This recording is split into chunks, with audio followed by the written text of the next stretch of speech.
We guide you through how to unblock someone on WhatsApp so you can fully restore communication and allow messages and calls to come through again. First thing you need to do is to open the WhatsApp on your phone and tap the Settings tab at the bottom of the screen.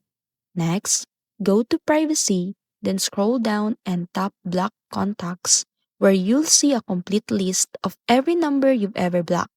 Take your time to find the contacts you want to unblock, and when you see their name, tap directly on it. Now, tap the option that says Unblock Contacts, and WhatsApp will ask you to confirm your decision. After confirming, the person will instantly be removed from your blacklist.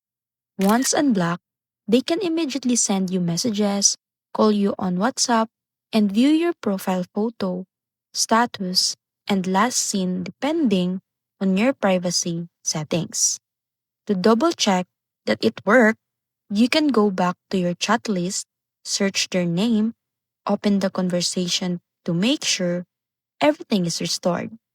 This works the same on Android and iPhone, and you can repeat these steps anytime if you ever need to block or unblock someone in the future.